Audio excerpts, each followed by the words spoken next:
दरअसल जैसे अन्य जीव इस धरती में आए वैसे ही मानव भी आया। अन्य जीवों की तरह मानव भी पहले बिना भोजन, बिना व्यवस्थित मकान, बिना व्यवस्थित दिनचर्या के जीवन व्यतीत करता था। लेकिन मानव ने अपनी सोच से अपने को अन्य जीवों से अलग कर लिया। समाज बना, वो जो एकाकीपन था वो समाप्त हुआ। हम लोग एक समाज के फॉर्म में आए और समाज व्यवस्थित किस तरह से संचालित हो इसके लिए हमने नियम बनाए।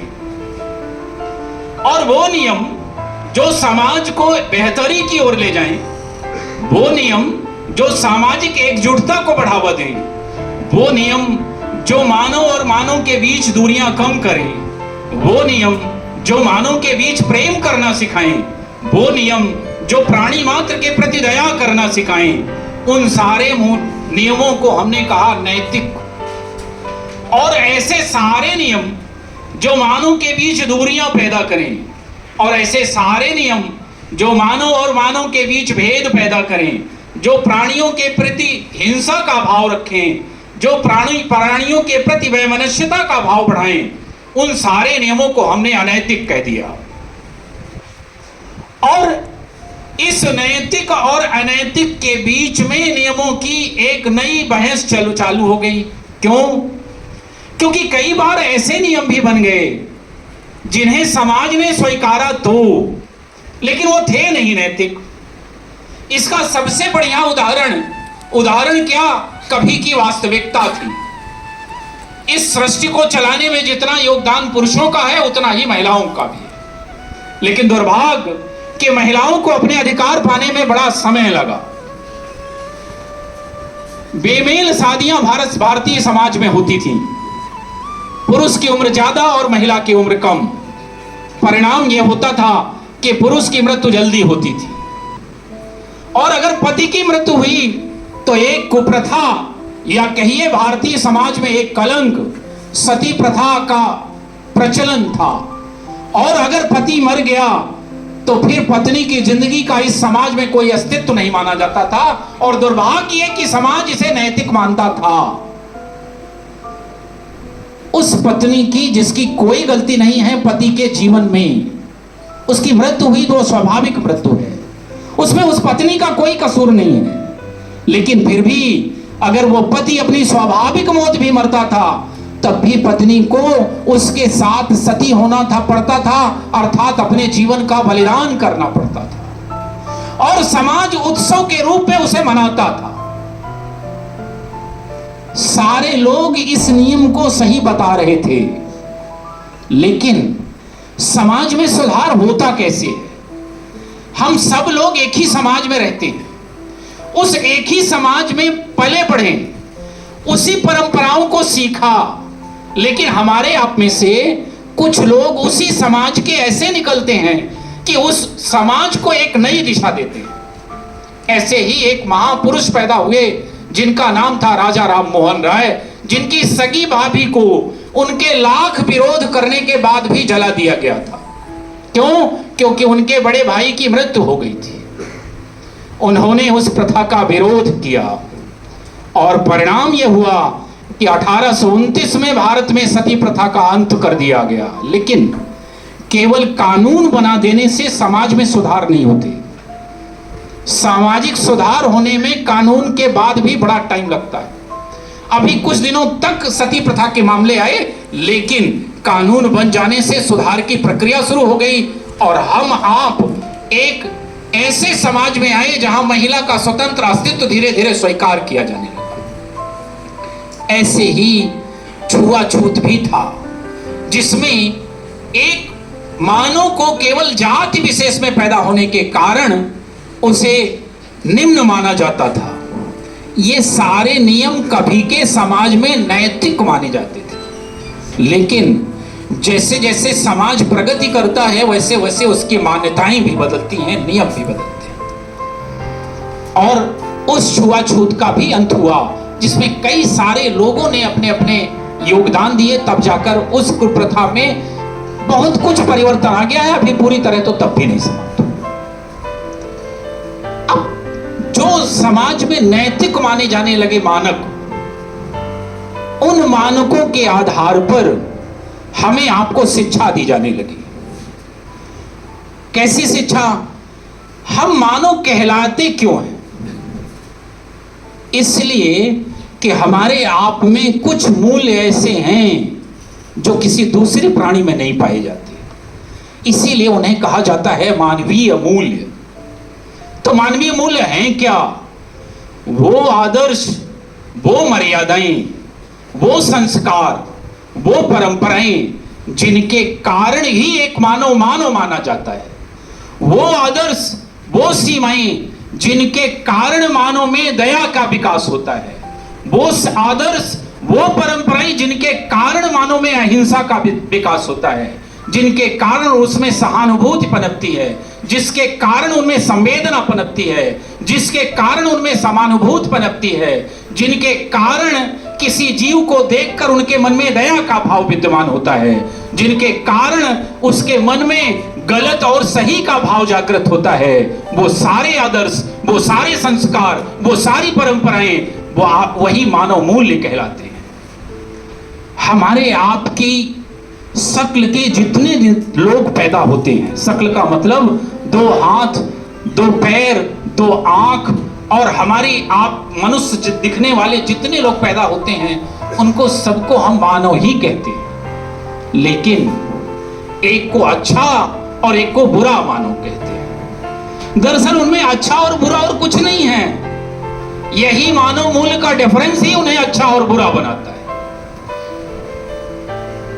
हम आपने सबने महापुरुष सुने होंगे।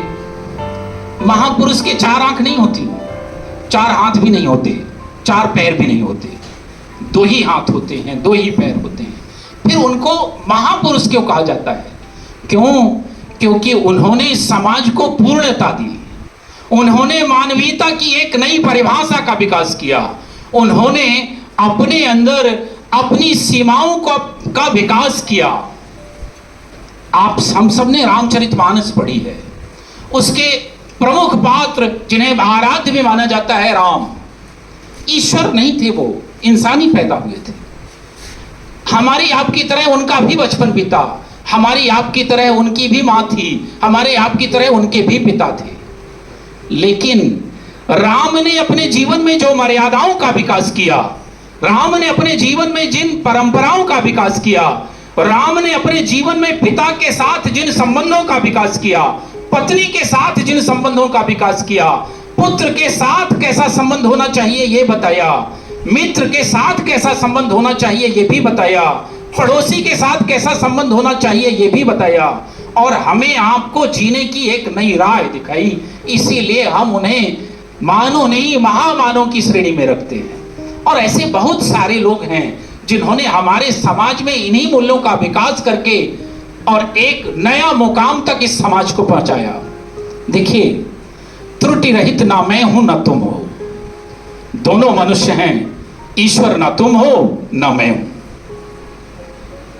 बुराइयां तुम में भी हैं, बुराइयां मुझ में भी हैं, लेकिन परस्पर हम एक दूसरे को दोष देते हैं, लेकिन अपने अंदर झांकता ना मैं हूं ना झांकते तुम हो। अगर सुधार करना है तो सबसे पहले अपने अपने अंदर सुधार करिए, और हमारे आपके अंदर जो सुधार होगा उसकी जो शुरुआत होती है वो परिवार से होती है। हमारे आपके अंदर जो मूल्य आते हैं, एक मुस्लिम के घर जो बच्चा पढ़ता है, एक बौद्ध धर्म में दीक्षित बच्चा, एक जैन धर्म में दीक्षित बच्चा, जो मुस्लिम धर्म में बच्चा पैदा होगा, मैं किसी धर्म की आलोचना नहीं कर रहा हूं, केवल एनालिसिस कर रहा हूं, आप समझिएगा, वो बचपन से ही उसका जो धर्म की अपनी परिभाषा है, जो संस्कार हैं, वो बचपन से ही अपने घर में हिंसा होते देखता है। उसके घर में ही बकरा कटता है, घर में ही मुर्गा कटता है, तो वो बचपन से ही उसको देखता आता है। एक बच्चा जो जैन धर्म में पला पढ़ा है, उसने कभी किसी जीव की हिंसा नहीं देखी। दोनों जब पैदा हुए तब दोनों के मस्तिष्क में कुछ भी नहीं था, ब्लैंक था मस्तिष्क। लेकिन जब वो पला बढ़ा परिवार में, तो मैंने कहा ना, आपको जैसा एनवायरनमेंट मिलेगा आप वही सीखोगे। एक बच्चा जो मुस्लिम धर्म में पला बढ़ा, वो जब बकरे को कटता देखेगा तो उसे खराब नहीं लगेगा, क्योंकि बचपन से उसने वही देखा है। तो उसके अंदर उसको हिंसक मानने का भाव ही नहीं आएगा। लेकिन जो जैन धर्म में पला बड़ा बच्चा है, वो जब बचपन से देखता आ रहा है कि किसी भी जीव को मारना हिंसा की श्रेणी में आता है, तो वो बच्चा जब हिंसा देखेगा, तो किसी भी जीव के साथ देखेगा, तो उसकी आत्मा कांप जाएगी। एक दिन आप सबने नाम सुना होगा सिद्धार्थ का। वो पूजा कर रहे थे, जंगल में बैठे हुए थे, वहां वो पूजा में मग्न थे। उनका बड़ा भाई था देवव्रत। देवव्रत धनुर्धारी था। उसने धनुष से एक पक्षी के ऊपर निशाना लगाया और पक्षी के ऊपर उसका तीर लगा, पक्षी आके गिर गया। लेकिन वो गिरा वहां जहां वो सिद्धार्थ पूजा कर रहे थे। सिद्धार्थ ने देखा कि लहू लुहान एक पक्षी पड़ा हुआ है। सिद्धार्थ ने उसको उठाया और उठाने के बाद सिद्धार्थ ने उसको अपनी गोद में लिया, तीर निकाला। इतने में देवव्रत आ गए, बोले ये पक्षी मुझे दे दो। तो बोले नहीं, ये तो मेरा पक्षी है। तो बोले नहीं, तुम्हारा पक्षी कैसे हुआ, इसको तो मैंने मार के गिराया है। तो बोले गिराया तुमने होगा, बचाया मैंने है, इसलिए पक्षी मेरा है। दोनों अपनी अपनी बात पे अडिग हो गए। राजा के पास मामला पहुंचा। जब राजा के पास पहुंचे तो राजा को दोनों ने अपने अपने तर्क दिए। राजा को डिसाइड करना मुश्किल हो गया कि आखिर किसका पक्ष सही है। राजा ने कहा कि कैसे निर्णय लिया जाए कि एक पक्षी किसका है। एक कह रहा है कि मैंने मार के गिराया इसलिए मेरा दावा है, एक कह रहा मैंने बचाया इसलिए मेरा दावा है।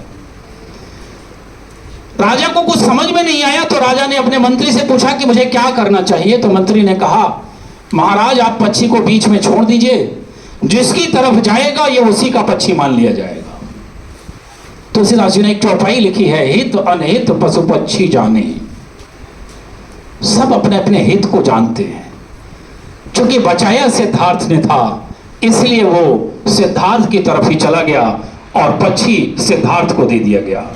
कर्म दोनों ने किए, लेकिन जो कर्म किसी की जिंदगी बचाने के लिए किया जाए, जो कर्म किसी को नया जीवन देने के लिए किया जाए, वही कर्म, वही भावनाएं पूजनीय इंसान को बनाती हैं। अपने लिए तो सब जीते हैं, अपना दुख तो सबको समझ में आता है, लेकिन तुलसीदास जी ने कहा परहित सरिष धर्म नहीं भाई। सभी धर्मों में जो सबसे महत्वपूर्ण बात है वो है कि दूसरे के हित को ही आप अपना धर्म मान लें, दूसरे के हित करने को ही आप अपना कर्तव्य मान लें।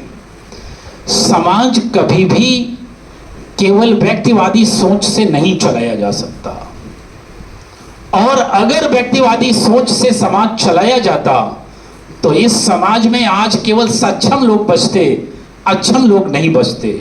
और भारतीय समाज तो त्याग के मूल्य से ही हमेशा चलाया गया। ऐसे ऐसे त्याग करने वाले लोग यहां पैदा हुए हैं कि उनकी कहानी आप सुनेंगे और आप में से बहुत सारे लोग जानते हैं। दरअसल जब अंतिम युद्ध होने वाला था मेघनाद का, किसके साथ? लक्ष्मण के साथ। शक्ति के बाद वाला युद्ध। जब शक्ति लगी, शक्ति के बाद वो फिर से बच गए और उसके बाद फिर एक युद्ध में उसको मेघनाद को हरा दिया। तो मेघनाद को यह एहसास हो गया था कि ये सामान्य व्यक्ति नहीं है, ये सामान्य मनुष्य नहीं है, ये ईश्वर के अवतार है। तो जब अंतिम बार वो अपनी पत्नी से विदा लेने पहुंचे तो उन्होंने अपने पत्नी से कहा कि मैं जा रहा हूं, बड़े दुख से जा रहा हूं, मां को भी छोड़ के जा रहा हूं, तुम्हें भी छोड़ के जा रहा हूं, और मुझे युद्ध का परिणाम क्या होगा यह भी पता है, लेकिन भावना से हमेशा कर्तव्य बड़ा होगा। मुझे पता है कि मैं इस युद्ध में मार दिया जाऊंगा, लेकिन अगर मैं मर भी जाऊंगा तब भी मैं पिता के ऋण को ऋण कर पाऊंगा, चुका पाऊंगा। तो अगर मैं मृत्यु दे के भी पिता के उस ऋण से उऋण हो जाऊंगा तो मैं अपने को इस धरती का अच्छा पुत्र मानने की कल्पना कर पाऊंगा। आप सोचिए कि उस समय का समाज कितना नैतिकतावादी रहा होगा। ये वो मेघनाद कह रहा है जिन्हें हम कहते थे कि वो राक्षस हैं। ये पारिवारिक मूल्य तो आज के हमारे जैसे मानवों में नहीं है। कौन अपने पिता के लिए अपने प्राणों की बलि देने को तैयार है, बताइए। और चलिए अच्छी बात है, देखूंगा। वैसे मैं देखता जा रहा हूं, वृद्धाश्रम बढ़ते जा रहे हैं, पर अच्छा है। अगर ये भाव है तो ये सोच ही, देखिए सोच बनेगी तभी कर्तव्य बनेगा, और कर्तव्य करेंगे तभी परिणाम दिखेगा। तो ये राक्षसों के पारिवारिक मूल्य थे कि उसमें भी। और रामायण महाभारत में एक अंतर जानिए। रामायण जब लिखी गई, रामायण के जब पात्र आए, तो रामायण के पात्र में इंसान अलग जगह रहते थे, राक्षस अलग जगह रहते थे। और रावण के यहां पुण्यकर्मी विभीषण ही निकला, बाकी नहीं निकले। और राम के यहां ऐसे लोग नहीं थे, मतलब मानव और राक्षसों की बस्तियां अलग अलग थी, दुश्मन अलग थे और दोस्त अलग थे। उसके कुछ हजार साल बाद महाभारत आई तो शत्रु और नजदीक आ गया। कौन था शत्रु? परिवार का ही। दुर्योधन कौन था? भाई था। मतलब बस्ती कहां गई? नजदीक आ गई। अब कलयुग में देख लीजिए कि आपका सगा भाई, सगी बहन, चाचा, बड़े पापा, भतीजे, आप पेपर में कितनी सारी न्यूज पढ़ते हैं। सगे चाचा ने 3 साल की बच्ची के साथ अमानवीयता की। कहां जा रहे हैं हम? राम ने जब बाली का वध किया था तो उसने पूछा कि मैं बैरी सुग्रीव प्यारा होगुन कवन नाथ महिमारा। तो राम ने जवाब दिया था, अनुज बधू भगनी सुत नारी, सुन सठ कन्या समयचारी, इन्हीं को दृष्टि बिलोके जोई, ताहि बदे कुछ पाप न होई। स्त्री की तरफ जो बुरी नजर से निगाह डाले उसे वध करने में कोई पाप नहीं होता। इन संस्कारों वाले देश में 3 वर्ष, 2 वर्ष और 1 वर्ष की बच्ची भी सुरक्षित नहीं है, और हम कहते हैं कि हम मानव हैं। कैसे मानव हैं? आप सोच के देखिए कि प्रगति हो रही है या अवनति हो रही है। जिस राष्ट्र में श्रवण कुमार जैसे मूल्य वाले पुत्र पैदा हुए हों, उस राष्ट्र में लगातार पारिवारिक बिखराव हो रही हैं, लगातार वृद्धाश्रम में रह रहे हैं, और हम कह रहे हैं कि हम प्रगति कर रहे हैं। भौतिक प्रगति हो सकता है हम कर रहे हों, लेकिन चारित्रिक और मानवीयता का लगातार ह्रास भारतीय समाज में होता जा रहा है। और अगर ये परंपरा जारी रही तो भौतिक प्रगति समाज को नहीं चलाती। केवल लंका में सोना ही सोना था, सोने की ही लंका थी, लेकिन राम उस लंका को जीतने के बाद भी वहां के राजा नहीं बने। राजा बने अयोध्या के। क्यों? क्योंकि अयोध्या में जो राज्य था वहां सोना भले नहीं रहा हो, लेकिन आदमियों के हृदय में सोना था। मैंने उस दिन भी आपको एक स्टोरी बताई थी, मूल्यों से भी जुड़ी है। आपकी जिंदगी में कई सारी समस्याएं आएंगी, लेकिन समस्या आने का यह मतलब बिल्कुल नहीं है कि आप अपने संस्कारों से पलायन कर जाइए, आप बुराइयों की तरफ मुड़ जाइए। कर्ण और कृष्ण 2 चरित्र हुए। कर्ण ने कहा कृष्ण से कि मेरे साथ तो मेरी जिंदगी ने केवल और केवल अन्याय किया है, मेरे साथ अगर किसी ने अच्छा किया है तो वो केवल दुर्योधन। मैं पैदा हुआ तो मेरी मां ने मुझे छोड़ दिया, जिस मां ने मुझे पाला, मैं पैदा क्षत्रिय के घर हुआ लेकिन मैं कहलाया असूत पुत्र। मैं जिस गुरु के यहां शिक्षा लेने गया, गलतफहमी के कारण उन गुरु के श्राप का भी कारण बन गया, मुझे श्राप मिला। उसके बाद द्रौपदी के स्वयंवर में जब मैं गया तो मुझे सूत पुत्र कह के अपमानित करके मुझे उस स्वयंवर से बाहर कर दिया गया। मैं जब वहां लड़ने गया तो श्राप के कारण मेरी विद्या भूल गई और मेरी सगी माँ मैं अर्जुन को मार ना पाऊं इसलिए मेरे सारे हथियार छीन के ले गई। तो मेरे साथ तो कभी कुछ अच्छा हुआ ही नहीं। मेरे साथ अगर किसी ने कुछ अच्छा किया है तो वो दुर्योधन ने किया है, इसीलिए दुर्योधन का साथ देना ही मैं अपना धार्मिक कर्तव्य मानता हूं। कृष्ण ने कहा कि ये तुम उसे बता रहे हो जिसने काल के साई में जन्म ही लिया। मैं जब पैदा हुआ उसके पहले से मेरे मामा कंस मुझे मारने के लिए बैठे थे। मेरे 5 भाई 6 भाई तो पहले ही मार दिए गए थे, एक बहन मार दी गई, तब मैं पैदा हुआ। फिर मेरी जैसे ही पैदा हुआ मेरी माँ छूट गई, यशोदा के पास गया, फिर वहां से यशोदा माँ भी छूट गई। तुम तो गुरु के यहाँ कम से कम पढ़ लिए, मैं तो 16 साल तक पढ़ भी नहीं पाया, गाय चराता रहा। फिर जब मैं अपनी नगरी स्थापित कर दिया तो जरासंध ने मेरे ऊपर आक्रमण किया, मुझे उसको छोड़ के जाना पड़ा। मुझे रणछोड़ कहा गया, मुझे कायर कहा गया। तुम युद्ध कर रहे हो पर अगर युद्ध जीत रहे हो तो तुम शूरवीर कहलाओगे। मैं इतना सब कुछ होने के बाद सारथी की भूमिका में हूं, युद्ध जीत भी जाऊंगा तो भी मुझे उसका कोई यश नहीं मिलेगा। लेकिन ये रोना धोना बंद कर दो। जिंदगी सबकी चुनौतियों भरी होती है। जिंदगी में अगर आपके साथ न्याय नहीं हुआ, अन्याय हुआ है, तो इसका मतलब यह नहीं है कि आप धर्म छोड़कर अधर्म का साथ देने लगेंगे। आप अपने कर्तव्यों का निर्वहन, गलत कर्तव्यों का निर्वहन करके यह तर्क देकर नहीं उससे बच सकते हैं कि हमारे साथ अन्याय हुआ इसलिए हम अधर्म में चले गए। अरे तुम्हारे साथ अन्याय हुआ तब तो तुम्हें अन्याय करने वाले के साथ में और नहीं जाना चाहिए। तो तुम्हारे साथ अन्याय हुआ तो तुम्हें बुरा लगा और तुम उस व्यक्ति का साथ दे रहे हो जो लगातार पांडवों के साथ अन्याय के अलावा कुछ किया ही नहीं, और तुम उसे अगर अपना धार्मिक कर्तव्य मान रहे हो तो तुमसे बड़ा भूल करने वाला कोई इस समाज में होगा नहीं। आपके साथ गलत हुआ इसका मतलब यह बिल्कुल नहीं है कि आप अधर्म का रास्ता चूज कर लेंगे और अधर्म के साथ चले जाएंगे। आपने कभी सोचा कि रावण क्यों मारा जाता है? 2 पात्र हुए, राम और रावण। रावण आपको सबको पता हुआ ब्राह्मण कुल में पैदा हुए थे, भारी प्रकांड विद्वान थे, शक्तिशाली थे ही, जिससे ईश्वर डरते थे, जिसको मारने के लिए ईश्वर को अवतार लेना पड़ा, उस कितना शक्तिशाली रहा होगा आकलन कर लीजिए। संपत्ति का कोई बारा पार नहीं था, राम के पास कुछ नहीं था, लेकिन राम के पास जितना था वही सब कुछ था उनके लिए। असंतोष का मूल्य नहीं था उनके लिए। रावण के पास जो था वो पर्याप्त नहीं था। जिसने रामचरितमानस लिखी वो स्वयं ब्राह्मण था, लेकिन अपने जाति के स्वाभिमान को बरकरार रखने के लिए उन्होंने मानवीय मूल्यों से समझौता नहीं किया। अपना पात्र बनाया, हीरो बनाया राम को। क्यों?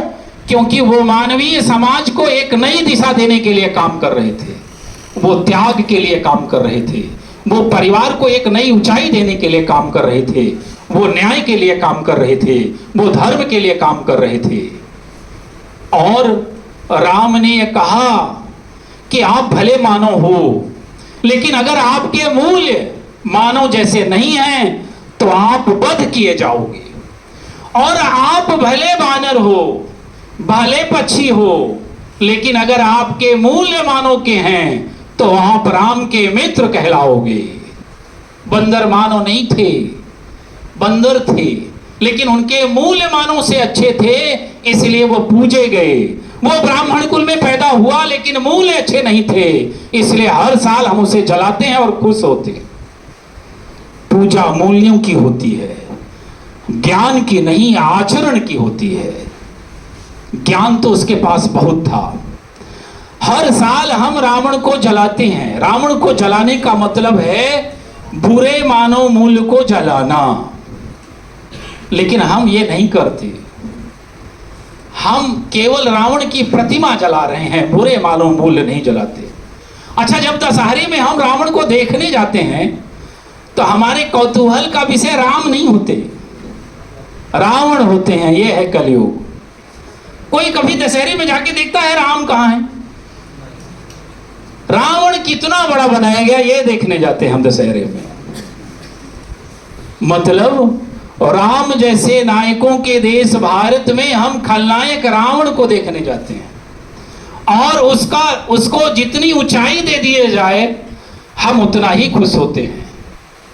फिल्मों में भी हम यही करते हैं। हमें पॉजिटिव कैरेक्टर नहीं पसंद आते, नेगेटिव कैरेक्टर पसंद आते हैं। शोले फिल्म चली तो सबसे फेमस किरदार कौन सा हुआ? अभी एक पिक्चर और आई थी पुष्पा, है, तस्कर को फेमस बना दिया। इसका मतलब हमारे आपकी जिज्ञासा का विषय अब बुरे मानव मूल्य वाला हीरो है, अच्छे मानव मूल्य वाला हीरो नहीं है, बुरे मानव मूल्य वाला हीरो है। यही कारण है कि समाज में बुराइयां ज्यादा फैल रही हैं। रावण की संख्या लगातार बढ़ती जा रही है, अपराध लगातार बढ़ते जा रहे हैं और फिर हम कहते हैं पुलिस अपराध पर कंट्रोल नहीं कर पा रही है, प्रशासन अपराध पर कंट्रोल नहीं कर पा रहा है, सरकार कंट्रोल नहीं कर पा रही है।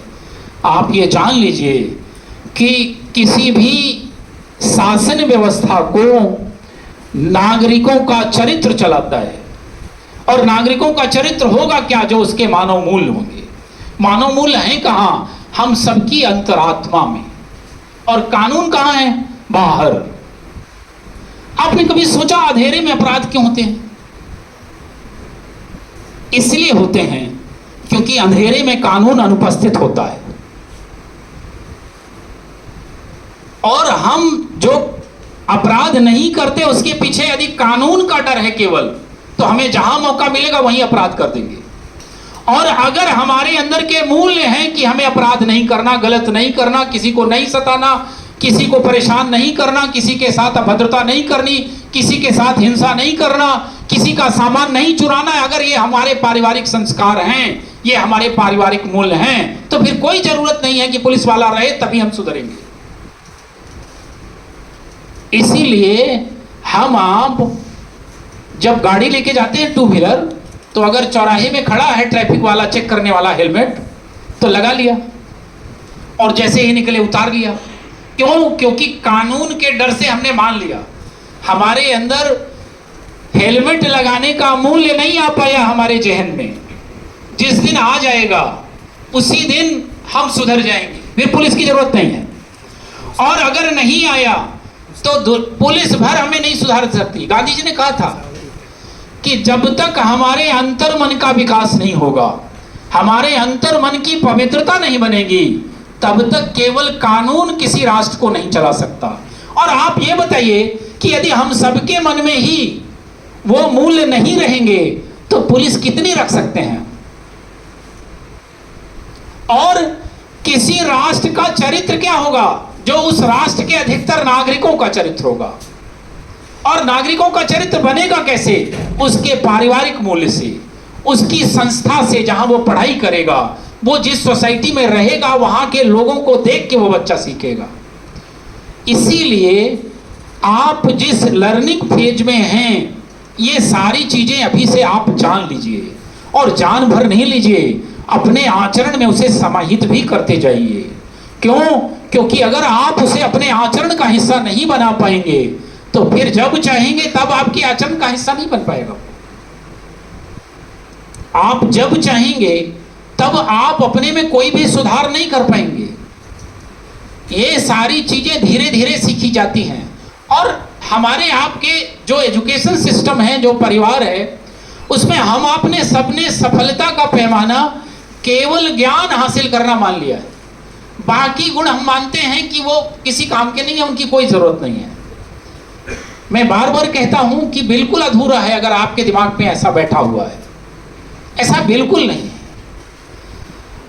आप अपने जीवन में जितनी अच्छाइयां समाहित करेंगे, आपको केवल अपने जीवन में एक भूमिका का निर्वहन नहीं करना। राम अगर केवल धनुष भर अच्छी चलाते, कृष्ण केवल अगर बांसुरी भर चलाते बजाते, तो इतने फेमस नहीं हुए होते। उन्होंने अपने अच्छे पुत्र होने का निर्वहन किया, अच्छे पिता होने का निर्वहन किया, अच्छे पति होने का निर्वहन किया, अच्छे मित्र होने का निर्वहन किया, अच्छे पड़ोसी होने का निर्वहन किया, अच्छे राजा होने का निर्वहन किया। मतलब कई सारी भूमिकाओं का एक साथ निर्वहन कर किया, तब जाकर वो सफल मानव कहलाए, महामानव कहलाए। आपके जीवन में भी एक भूमिका नहीं आनी, कई सारी भूमिकाएं एक साथ आनी है, और उन सारी भूमिकाओं का निर्वहन यदि आप नहीं करेंगे तो आप जीवन में सफल नहीं होंगे। हमारे आप में से बहुत सारे लोग ऐसे हैं जो भटके हुए हैं। भटके कैसे, किस संदर्भ में कहा जाए? उनको यही नहीं पता कि जीवन जीना कैसे है। आज की डेट में, आज के का जो समय है वो टोटली सोशल मीडिया का दौर है। उस सोशल मीडिया के दौर में अच्छी सूचनाएं, हमें प्रामाणिक सूचनाएं मिलती रहें, और हमारा मस्तिष्क यदि खुला है, हम सारी चीजें समझ रहे हैं, तो ही हम जान पाएंगे कि हमारे लिए क्या अच्छा और क्या बुरा। इसलिए अपनी जड़ों से जुड़े रहिए, अपने मूल्यों से जुड़े रहिए, अपनी संस्कृति से जुड़े रहिए। आपने रामायण का एक पात्र सुना होगा, कुंभकर्ण। जब अंतिम युद्ध चल रहा था तब कुंभकर्ण को जगाया गया। आप सबको पता होगा 6 महीने में एक बार जगते थे। कुंभकर्ण जब जगे तो पूछे कि क्यों मुझे जगाया गया? तो उन्होंने कहा आपको युद्ध में जाना है। तो बोले किसके साथ युद्ध में जाना है? तो बोले राम के साथ। बोले राम के साथ हमारा क्यों युद्ध हो रहा है? बोले आपके बड़े भैया ने सीता माता का अपहरण कर लिया है। तो बोले उनकी बुद्धि फुर गई है जो उनका अपहरण करके ले आए हैं जगदम्बा का। खैर वो रावण के पास गया, रावण को उसने समझाया कि आपने किससे बैर मोल लिया, क्यों ऐसा किया आपने, आपको ऐसा नहीं करना चाहिए। तो रावण ने कहा कि तुम अगर इतना डरते हो तो तुम युद्ध में मत जाओ, मुझे समझाओ मत, मैं तुमसे ज्यादा जानता हूं, और जाओ मैं तुम्हारे बिना भी युद्ध जीत लूंगा। तो बोले भैया आपने मुझे समझा नहीं, मैं तो आपको समझा रहा था क्योंकि समझाना मेरा अधिकार भी है और समझाना मेरा कर्तव्य भी है, इसमें कोई संदेह नहीं है कि मैं युद्ध करने जाऊंगा। लेकिन एक बात भैया, अगर मैं मारा जाऊं युद्ध में तो आप मान लेना कि वो ईश्वर के अवतार हैं, और आप जाकर उनसे समझौता कर लेना ताकि हमारे वंश का नाश ना हो। ये कौन कह रहा है? कुंभकर्ण, जिसको आप राक्षस कह रहे हैं। भाई के प्रति समर्पण देखिएगा। तो रावण ने कहा क्या करूंगा ऐसे राज्य का मैं जिसमें तुम्हारे जैसा भाई ही नहीं रहेगा। इन पारिवारिक मूल्यों के देश में इतनी पारिवारिक गिरावट आ गई है कि भाई भाई के बीच मुकदमे चल रहे हैं, भाई भाई के बीच भाई भाई की जान लेने के लिए उतारू है, और दोनों राम की पूजा करते हैं और सुबह फिर कचहरी जाते हैं मुकदमा लड़ने। दोनों राम के उपासक हैं, दोनों राम की पूजा करते हैं, और जब राम और भरत मिलाप होता है तो दोनों आंसू बहा बहा के रोते भी हैं, और फिर दोनों सुबह पैंट शर्ट पहनेंगे, फाइल लेंगे और वकील के पास पहुंच जाएंगे, वहां मुकदमा लड़ेंगे। ऐसी पूजा कर रहे हैं हम, ऐसे आराध्य हैं हमारे। राम ने यही शिक्षा दी है आपको। वो लोग क्यों लड़ रहे थे आपस में? राज्य छोड़ने के लिए लड़ रहे थे, यहां 1 फुट के लिए जान लेने के लिए लड़ रहे हैं। जब 14 वर्ष बाद राम आए, 14 वर्ष राम नहीं थे तो उनकी जगह में शासन कौन कर रहा था? खड़ाऊं उनकी। जब 14 वर्ष बाद आए तो उन्होंने राज्य उनको सौंप दिया, ये लीजिए भैया अपना राज्य संभालिए। मैं आपकी थाती को संभाले हुए 14 साल किसी तरह व्यतीत किया। आप सोचिए कि यदि आज का मानो रहा होता और उसके पास वो 1400 रुपया रख के गया होता तो लौट के आता तो 1400 रुपया भी नहीं देता उसको लौटा के। राज तो छोड़ दीजिए 14 साल बाद। जब आप में त्याग की भाव विद्यमान होंगे, जब आप में दूसरे के लिए समर्पण के भाव विद्यमान होंगे, जब आप में दूसरे के प्रति सेवा भाव विद्यमान होगा, तभी आप पूजे जाएंगे, आप सोसाइटी में याद किए जाएंगे, आप परिवार में अपने परिवार को एक नई दिशा देने वाले एक युवा बनेंगे। ये देश, ये समाज, ये परिवार और ये मित्रता स्वार्थ से नहीं, त्याग से चलती है। संबंधों का काम ही है त्याग करना। अगर आप त्याग करने की क्षमता नहीं रखते हैं तो आप संबंध नहीं चला सकते हैं। मेरा कहने का मतलब यह था कि हमारे भारतीय समाज के जो अपने मूल्य हैं, उन मूल्यों को जीवित रखना है और उसकी धरोहर आप लोग ही हो। अगर नई जनरेशन भटकाव से दूर रहेगी और नई जनरेशन अपने संस्कारों को पकड़े रहेगी तो हम आधुनिकता भी अपने में समाहित करेंगे, लेकिन अपनी जड़ों को बचाए रखते हुए। आपको अपनी मूल जड़ों को खोना नहीं है। मैं एक छोटा सा एग्जाम्पल बता रहा हूं। कल सोशल मीडिया में बहुत सारे लोगों ने हो सकता है देखा हो, ऋषि सुनक आए थे यहां, देखा आपने? ब्रिटेन में शिफ्ट हो गए हैं, पूरी तरह से आधुनिक समाज वहां। आप सोचिए कि उनका और उनकी पत्नी का पहनावा क्या था। आप सोचिए कि जब वो मंदिर में गए तो कैसे साष्टांग दंडवत थे।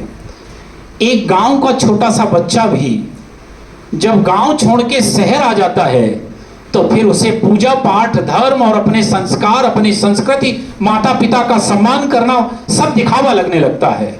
वो व्यक्ति तो यहां से इंग्लैंड चला गया और इंग्लैंड जैसे देश का प्राइम मिनिस्टर बन गया। उसके बाद भी आप उसके संस्कारों के प्रति उनका समर्पण और उनका त्याग देखिए। आप इतना बदलाव आ गया है। मेरा एक परिचित है, वो सीओ की पोस्ट पा गया, बड़े सामान्य घर का लड़का था। वो अपने घर गया, नया नया पोस्ट पाया था, गाड़ी वाड़ी नहीं खरीद पाया था, गाड़ी नहीं मिली थी। वो जब गांव से जा रहा था तो खेती बाड़ी वाला घर था, तो उसके पिता ने उसके खाने के लिए एक बोरी वो चावल और दाल रख दिया। अब वाहन तक चलते नहीं थे, थोड़ी पुरानी किस्सा है, तो वो उसको पहुंचाने ले आए। बस स्टैंड तक वो पहुंचाया। जब वो वहां खड़े थे, सर में रखे, बेटा आगे आगे सूट बूट में चला जा रहा है और पीछे से वो आ रहे हैं। बस में उसका एक मित्र मिल गया, बस में उसकी बोरी लदाई गई। बस में जब वो चढ़ा तो पूछा कि साथ में कौन आए थे, तो बोले मेरे नौकर आए थे। किसको? पिता को, अपने पिता को। ये मूल्य बच्चे हैं हमारे आपके। एक बात मेरी ध्यान रखिएगा, कोई भी व्यक्ति जो जहां पहुंचा है उसको पहुंचाने में उसकी अकेले की प्रतिभा नहीं है। एक दिन रात में यशोदा तो रोया ही करती थी, नंद बाबा तेजी से रो रहे थे, तेज तेज से रो रहे थे। जब पत्नी ने पति को रोते देखा तो उसने अपने आंसू पोंछ लिए और वो ज्यादा चिंतित हो गई। जो कभी नहीं रोते, अगर वो रोने लगे तो डर जाता है आदमी कि ये क्यों रो रहे हैं। तो उसने पूछा कि क्यों रो रहे हैं। तब तक कृष्ण जा चुके थे। कृष्ण की याद आ रही है क्या? तो बोले कृष्ण की क्यों याद आएगी, वो तो हमारे छोटे से घर में रहता था, अब तो वो बड़े महल में रह रहा है, राजा बन गया है, उसकी याद मुझे क्यों आएगी। तो बोले फिर किसकी याद आ रही है? तो बोले आप भूल गए, आप के कृष्ण को कान्हा बनाने के लिए, द्वारिकाधीश बनाने के लिए आपकी एक पुत्री ने अपना बलिदान दिया है। आप सबको पता है क्या? यशोदा की पुत्री वहां गई थी और उसको कंस ने मारा था, माया नाम था उसका। तो बोले कृष्ण आज यदि कान्हा बने हैं, कृष्ण आज यदि द्वारिकाधीश बने हैं, कृष्ण आज यदि तारणहार हैं, कृष्ण आज यदि अर्जुन के सारथी बने हैं, तो उसके पीछे यशोदा की उस माया रूपी बिटिया का बलिदान शामिल है। कोई व्यक्ति जहां पहुंचता है उसे पहुंचाने में बहुत सारे लोगों के सपने गिरवी होते हैं। इसमें से बहुत सारे लोग गरीब छात्र होंगे जिनके पास हो सकता है कि मंथली खर्च चलाने के लिए उनके माता पिता के पास पैसा नहीं हो, फिर भी अपनी सारी भावनाओं को वो दबाते हुए, अपने सारे सपनों को दबाते हुए, अपनी सारी इच्छाओं को मारते हुए वो आपको इस आशा के साथ पढ़ा रहे हैं कि एक दिन पढ़ लिख कर ये हमारे कुल का गौरव बनेगा। इसलिए जब कभी पढ़ के आप तैयार हो जाइएगा तो उस माता पिता को कभी भूलिएगा मत। आप अगर कभी कोट पैंट पहन के घर जाइएगा और अगर वो खेत में पानी लगा रहे हो और उनके शरीर में कीचड़ लगा हो तो उनसे गले मिलने में कोताही मत बरतना कि कोट खराब हो जाएगा। ये जो जीवन आपका है ये बहुत सारे लोगों के संघर्ष का परिणाम है। सामान्य व्यक्ति, सामान्य घर का जो बच्चा होता है उसके माता पिता को कितना संघर्ष करना पड़ता है उसका अंदाजा नहीं है आपको। मुझे अंदाजा इसलिए है क्योंकि मैं आपसे एक फेज ऊपर आ चुका। मैं इस समय पुत्र की भी भूमिका में हूं और पिता की भी भूमिका में हूं, इसलिए मैं दोनों दर्द जानता हूं। आप भी जानेंगे लेकिन समय लगेगा।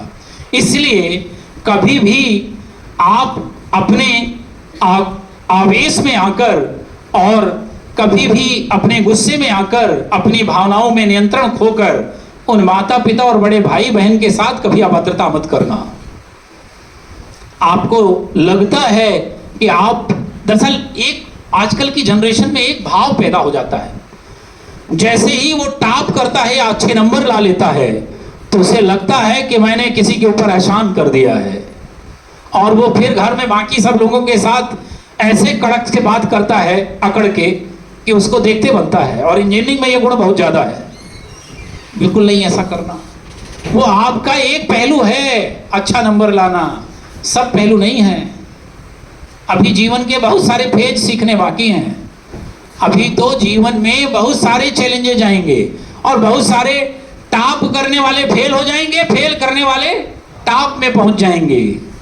इसलिए पढ़ाई, एक समय कहा जाता था विद्या ददाति विनयम, अब है विद्या ददाति अहंकारम। विनय नहीं दे रही, अहंकार दे रही है। हम सब अहंकार से भर जाते हैं कि हमने भी कर लिया है, हमने एमटेक कर लिया है, हमारा 10 लाख का पैकेज हो गया है, तो अब हमें किसी के सामने झुकने की जरूरत नहीं है। ऐसा है ना? इन सबसे दूर रहना है। हमारा काम सही समय पे आपको मुख्य बिंदुओं से परिचय कराना है, जो मेरे ख्याल से इस इंडक्शन प्रोग्राम में आने से पहले कभी इस तरह के टॉपिकों पे चर्चा हुई क्या? हुई नहीं। उसी का परिणाम यह है। मैं ये नहीं कह रहा कि आप सब लोग जितनी बातें यहां हो रही हैं उसको सबको अडॉप्ट कर लोगे, लेकिन मेरा यह दावा है कि 10% 20% लोग तो जब कभी भी ऐसा करोगे तो मन के किसी कोने में आएगा। मेरा एक लेक्चर पड़ा हुआ है यूट्यूब में, यदि राम आराध्य तो पारिवारिक बिखराव क्यों। उसके बाद मेरे पास 10 मैसेज आए कि सर हमारा पारिवारिक विवाद सुलझ गया। इसको देखने के बाद देखा बहुत सारे लोगों ने, और 10 आए। तो अगर मैंने 10 तक अपनी बात पहुंचा ली तो मेरा काम सार्थक हो गया, और हो सकता है कि आप 10 अगले 10 तक पहुंचा दें। चैन ऐसे ही बनती है जैसे ही बुराई की चैन बनती है। उस बुराई की चैन को तोड़कर आपको अच्छाई की चैन बनाना है, मानव मूल्यों को बढ़ावा देने की चैन बनाना है, पारिवारिक बिखराव रोकने की चैन बनाना है, भाई भाई के बीच विवाद को सुलझाने की चैन बनाना है, भाई बहन के बीच अच्छे संबंध विकसित करने की चैन बनाना है, और अच्छा इंसान बनने की चैन बनाना है। नशे सिक्के जैसे मूल्यों से दूर रहना है। इस पर बहुत सारा बोला जा चुका है, इसलिए मैं उधर उस बात पे नहीं आता हूं। मेरे ख्याल से आपको सारी बातें स्पष्ट हो गई होंगी। आपको अच्छा इंजीनियर के साथ साथ अच्छा इंसान, अच्छा साथी, अच्छा बेटा, अच्छा भाई, अच्छी बहन बनना है, और साथ में देश का जिम्मेदार नागरिक भी बनना है। और वो तभी संभव है जब हम अपने मानव मूल्यों को सुरक्षित रखें, और सबसे पहले एक अच्छा मानव बने। और एक अच्छा मानव का होने का मतलब है हम अपने में अच्छे मानवीय मूल्यों को समाहित करें। और अगर हम ऐसा कर पाएंगे तो हमारा जीवन न केवल सार्थक होगा बल्कि हम अपने अलावा बहुत सारे लोगों को खुशी दे पाएंगे। धन्यवाद।